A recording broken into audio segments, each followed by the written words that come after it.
Le succès. Ce mot résonne dans nos esprits comme une promesse, une lumière au bout du tunnel que chacun de nous cherche à atteindre. Pourtant, combien d'entre nous passent leur vie à courir après cette chimère, à s'épuiser à poursuivre quelque chose qui semble toujours s'éloigner un peu plus à chaque pas? Voici la vérité que peu osent accepter. Le succès n'est pas une destination à atteindre par la course effrénée. Il est une force qui gravite vers vous, un aimant qui se déclenche par la personne que vous devenez, par votre essence, vos choix et votre discipline quotidienne. Imaginez un instant que vous n'ayez plus à courir après le succès, que ce dernier vienne à vous naturellement, attiré par votre caractère, vos actions et la valeur que vous apportez au monde. La question cruciale est alors, quel type de personne êtes-vous en train de devenir? Car tout commence ici, à l'intérieur de vous. Devenir une personne qui attire le succès n'est pas une question de chance ou de hasard. C'est un processus, un art de se sculpter soi-même avec minutie et intention. Cela exige de développer un caractère solide, de cultiver des habitudes puissantes et de forger un état d'esprit inébranlable. Le succès est attiré par des qualités spécifiques, universelles et intemporelles. La discipline qui vous garde sur le chemin lorsque l'enthousiasme s'estompe, la persévérance qui vous fait continuer malgré l'épuisement et les échecs, la générosité qui enrichit non seulement votre vie mais celle des autres, et l'intégrité qui construit la confiance et le respect autour de vous. Il ne s'agit pas seulement de faire, mais d'être. Être quelqu'un dont l'énergie, les pensées et les actions inspirent et attirent naturellement ce qui est grand. Pensez-y. Le succès ne se manifeste pas auprès de ceux qui errent sans but, sans vision, ni plan précis. Il se manifeste auprès de ceux qui savent exactement ce qu'ils veulent et qui sont prêts à payer le prix, ce prix étant fait de temps, d'efforts, de discipline et de sacrifices réfléchis. Si vous vous demandez ce que vous voulez vraiment pour les 5 prochaines années et que vous ne pouvez répondre qu'avec des généralités, alors votre aimant à succès reste inactif. La clarté de vos objectifs déclenche le premier mécanisme de l'attraction. La clarté crée l'action, et l'action crée les résultats. Une fois que vous savez où vous voulez aller, le chemin devient plus limpide, et chaque pas que vous faites devient un pas vers votre destin, même lorsque le terrain est accidenté, même lorsque la fatigue vous tente de vous arrêter. Mais voici la clé que peu comprennent. Les obstacles et les épreuves ne sont pas là pour vous bloquer, ils sont là pour vous forger, pour affûter votre force intérieure. Plus vos rêves sont grands, plus les épreuves seront intenses. Et c'est exactement ce qui transforme un simple désir en succès réel et durable. J'en sais quelque chose, car moi aussi, j'ai commencé au bas de l'échelle, sans un sou en poche, sans réseau, avec presque aucune lueur d'espoir pour l'avenir. Et pourtant, un jour, un mentor est entré dans ma vie et m'a frappé avec une vérité simple et brutale. Si tu veux que ta vie change, tu dois changer toi-même. J'avais attendu que mes circonstances s'améliorent, mais j'ai compris ce jour-là que le pouvoir ne venait pas de l'extérieur. Il venait de moi. Alors, j'ai commencé le voyage le plus exigeant et le plus gratifiant qui soit, travailler sur moi-même, lire tout ce que je pouvais, écouter ceux qui avaient réussi avant moi, chercher des mentors, adopter des habitudes qui nourrissent mon esprit et mon corps, et me confronter quotidiennement à mes limites pour les dépasser. Et petit à petit, les opportunités ont commencé à apparaître, les relations se sont transformées, et ma vie a commencé à refléter le travail que je faisais à l'intérieur. La leçon est simple mais profonde. Le succès n'est jamais le fruit de la chance ou du hasard. Il est le reflet de la personne que vous êtes, de votre discipline, de votre clarté et de la valeur que vous apportez au monde. Une fois que vous avez compris que le succès est attiré par la personne que vous devenez, il devient évident que vos habitudes sont votre fondation. Chaque action répétée, chaque décision, aussi petite soit-elle, façonne la personne que vous êtes et par conséquent, la vie que vous attirez. Vos habitudes déterminent votre futur. Vous pouvez avoir les meilleures intentions du monde, mais si vos habitudes ne sont pas alignées avec vos objectifs, vous allez vous retrouver à lutter sans fin, à vous épuiser pour peu de résultats. Pensez-y, vous voulez être en excellente santé, mais vous sautez le gymnase, vous consommez de la malbouffe et ignorez votre corps. Est-ce que cela vous mènera à la forme physique que vous désirez? Bien sûr que non, et il en va de même pour le succès. Les actions ponctuelles, les efforts occasionnels ne suffisent pas. La constance est le secret oublié que peu appliquent réellement. Les personnes qui attirent le succès ont des habitudes qui les soutiennent chaque jour. Elles lisent pour nourrir leur esprit, elles planifient pour orienter leur action, elles passent à l'action sans procrastiner, elles évaluent constamment leur progrès, elles se lèvent tôt pour prendre une longueur d'avance, elles restent concentrées malgré les distractions, et surtout, elles sont constantes. Ce mot, constance, est la pierre angulaire de tout succès durable. Ce n'est pas l'exploit isolé qui construit une vie remarquable, mais l'engagement quotidien à faire ce qui doit être fait, même lorsque vous ne vous en sentez pas capable. La constance forge le caractère, solidifie l'esprit et transforme la discipline en seconde nature. C'est là que réside la magie du succès, dans la répétition déterminée de petites actions, jour après jour, mois après mois, année après année. Mais les habitudes seules ne suffisent pas. Le véritable moteur du succès, le terreau fertile dans lequel ces habitudes poussent, c'est votre état d'esprit. Votre esprit est comme le sol dans lequel chaque habitude, chaque action et chaque pensée prennent racine. S'il est saturé de doutes, de peurs et de croyances limitantes, il devient stérile, incapable de produire des résultats extraordinaires. Vous devez cultiver un état d'esprit de croissance, un esprit qui croit en la possibilité, en la capacité de devenir cette personne qui attire le succès. Il faut croire que vous pouvez réaliser des choses grandes et audacieuses, que vous méritez le succès et que vous avez les moyens de l'obtenir. La croyance est la fondation invisible sur laquelle tout le reste est construit. Sans elle, les efforts sont fragmentés, les actions sont hésitantes et le succès reste hors de portée. La transformation de votre esprit commence par ce que vous laissez entrer dans votre mental. Votre cerveau est une éponge, il absorbe tout ce qui l'entoure. Si vous vous entourez de négativité, de peur ou de pessimisme, votre pensée sera façonnée par ces influences. Mais si vous choisissez avec soin ce que vous consommez intellectuellement et émotionnellement, si vous lisez des livres inspirants, écoutez des mentors, passez du temps avec des personnes qui vous poussent à être meilleur, votre état d'esprit commence à évoluer. Vous commencez à penser différemment, à agir différemment, et en conséquence, vous attirez des résultats différents. Les relations jouent ici un rôle central. Les personnes que vous fréquentez le plus influencent profondément votre trajectoire. Si vous êtes entouré de personnes qui se contentent de la médiocrité, sans objectif ni vision, il sera difficile d'attirer le succès. Mais si vous vous entourez de personnes ambitieuses, disciplinées et inspirantes, vous serez naturellement porté par leur énergie, leurs standards élevés et leur détermination. Le mentorat et les modèles de réussite sont essentiels pour accélérer ce processus. Les personnes qui ont déjà atteint ce que vous souhaitez réaliser laissent des indices. Elles montrent le chemin, révèlent les stratégies et démontrent que le succès est possible. Suivre ces modèles, observer leurs habitudes, comprendre leur mentalité, imiter leurs routines et leurs pratiques ne consiste pas à copier, mais à apprendre et à intégrer ces principes dans votre propre vie. C'est ainsi que les opportunités commencent à apparaître. Quand j'ai commencé à appliquer ces principes, entouré de mentors et d'exemples vivants de réussite, j'ai vu mon monde se transformer.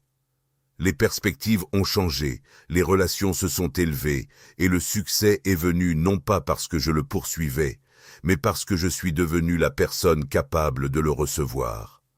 Le succès, en fin de compte, ne se mérite pas uniquement par ce que vous faites, mais par la personne que vous êtes devenu pour pouvoir le recevoir.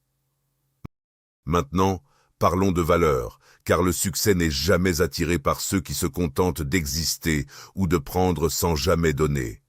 Le succès gravite vers ceux qui apportent de la valeur au monde, vers ceux qui résolvent des problèmes, aident les autres et contribuent davantage qu'ils ne reçoivent. Et plus vous apportez de valeur, plus les opportunités affluent vers vous. Cela peut sembler contre-intuitif dans un monde qui glorifie la prise et l'acquisition, mais c'est l'une des vérités les plus puissantes que j'ai apprises au fil de ma vie. Ajouter de la valeur signifie trouver des solutions là où les autres voient des obstacles, offrir son aide, partager son expertise et faire la différence là où vous êtes. Les personnes qui créent de la valeur deviennent des aimants vivants. Elles attirent des clients, des partenaires, des mentors et des opportunités qui s'alignent parfaitement avec leur vision et leur mission. Mais ajouter de la valeur ne concerne pas seulement le monde extérieur, il s'agit aussi de cultiver son monde intérieur. Le succès durable est toujours bâti sur un socle de caractère solide, d'intégrité inébranlable et d'éthique irréprochable. Ceux qui réussissent durablement ne trichent pas, ne trompent pas et ne cherchent pas à contourner les règles pour des gains rapides. Pourquoi? Parce que la confiance est le fondement du succès. Sans elle, vos victoires sont fragiles, éphémères et incapables de créer un impact réel. La confiance est un aimant puissant. Elle attire les bonnes personnes et les bonnes situations, tandis que la méfiance, la malhonnêteté et les raccourcis repoussent tout succès véritable. C'est dans la cohérence de vos petites actions quotidiennes que votre caractère se construit. Chaque promesse tenue, chaque effort fourni même lorsque personne ne regarde, chaque décision alignée sur vos valeurs devient une pierre angulaire de votre personnalité et attire naturellement ce qui est grand. La discipline est un autre pilier essentiel. Sans discipline, vos rêves restent des idées, vos plans restent des esquisses sur papier et votre potentiel reste inexploité. La discipline est le pont entre vos objectifs et vos réalisations. C'est la capacité de persévérer lorsque l'enthousiasme initial s'estompe, de rester concentré même quand les distractions vous assaillent, de faire ce qui doit être fait même si vous n'en avez pas envie. Et croyez-moi, il y aura toujours des distractions, des obstacles, des moments de doute et des revers. Ceux qui attirent le succès les surmontent non pas parce qu'ils sont chanceux, mais parce qu'ils ont développé la force intérieure de la discipline. La discipline est comme un muscle. Plus vous la pratiquez, plus elle se renforce. Commencez petit. Chaque victoire quotidienne, chaque habitude positive solidifie ce muscle invisible. Et bientôt, les actions disciplinées deviennent naturelles, automatiques et puissantes.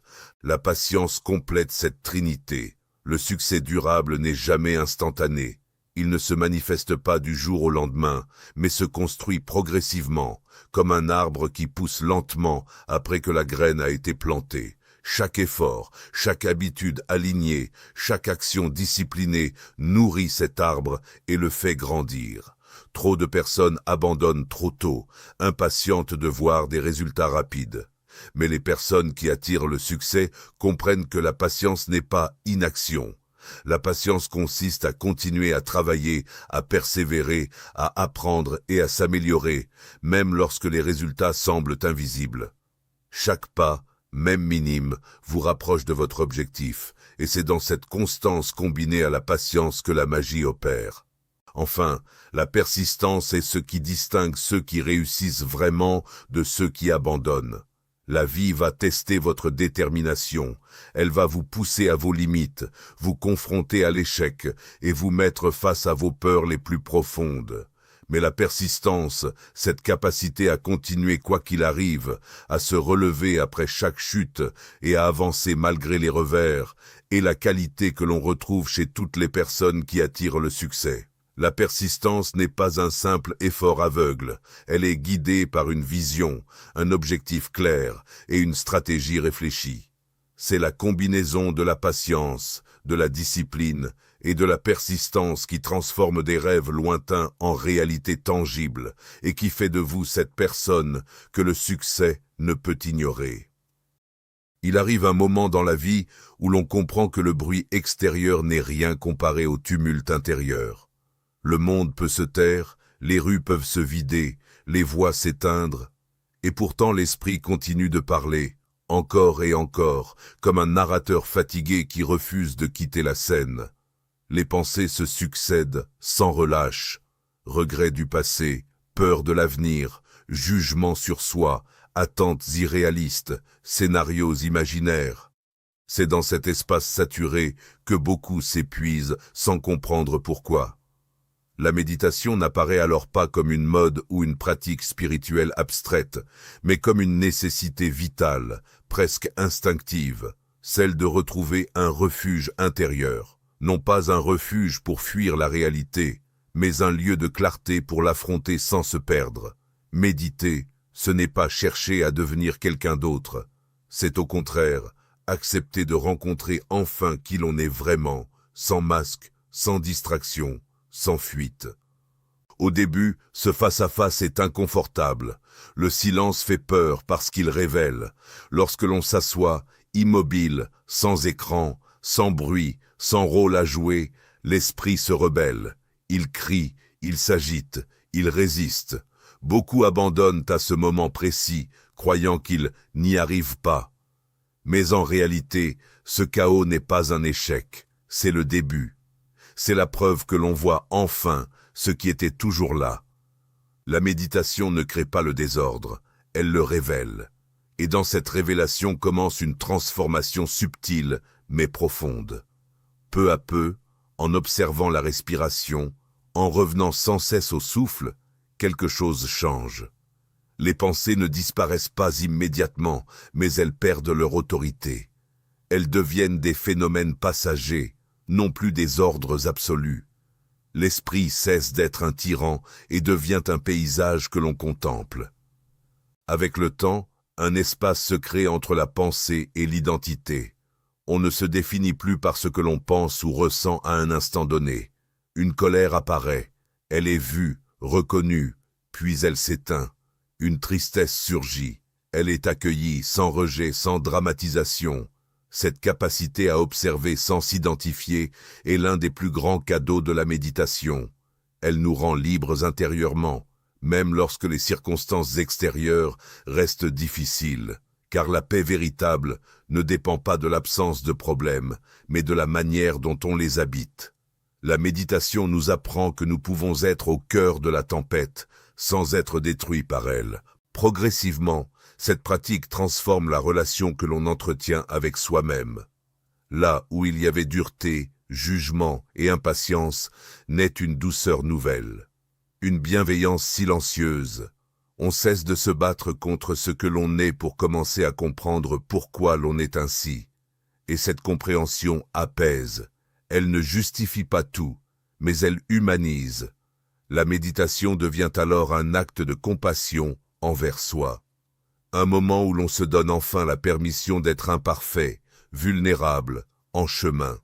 Et paradoxalement, c'est dans cette acceptation que l'on trouve la force de changer.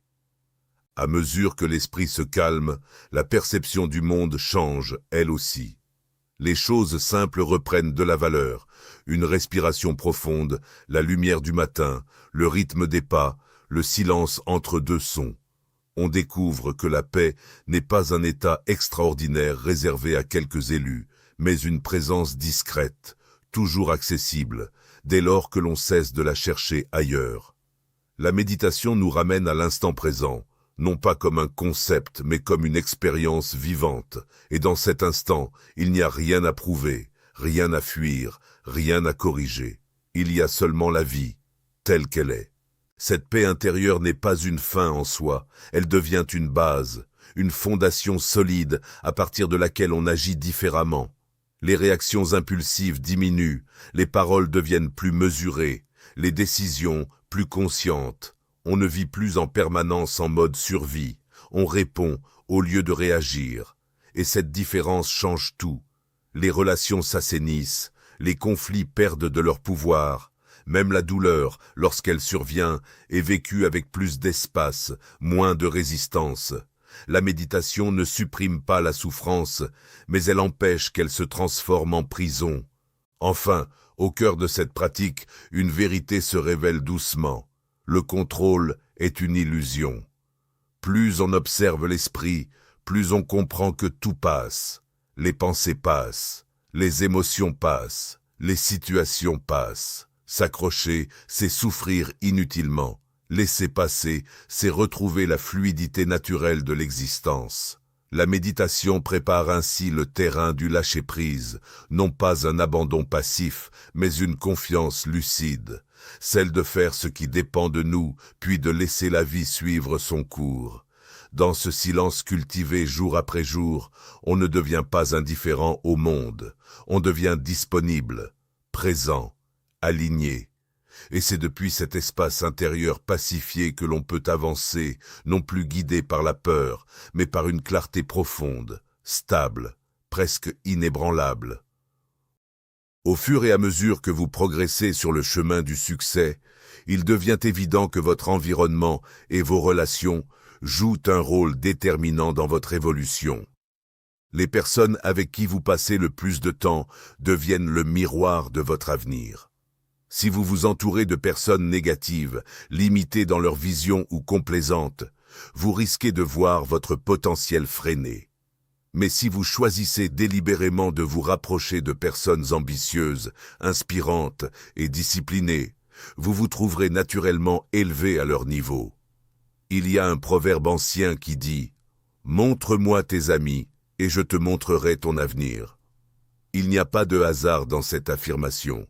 La pensée, l'énergie et les standards des gens autour de vous influencent directement votre comportement et vos décisions, et par conséquent la trajectoire de votre vie. Être entouré de mentors et de modèles de réussite est encore plus puissant. Ces personnes ont déjà franchi les obstacles que vous rencontrez, ont déjà accompli ce que vous souhaitez accomplir. Elles laissent derrière elles des indices, des stratégies et des habitudes que vous pouvez observer, apprendre et adapter à votre propre vie. Vous n'avez pas à réinventer la roue. L'intelligence consiste à étudier ceux qui ont déjà réussi et à intégrer leurs pratiques dans votre quotidien. C'est ainsi que les perspectives se transforment, que les idées grandissent et que l'aspiration devient action. Lorsque j'ai commencé à m'entourer de ces individus, j'ai vu mon monde changer. Mes relations, mes choix et mes opportunités se sont alignés sur le niveau de ceux que j'admirais.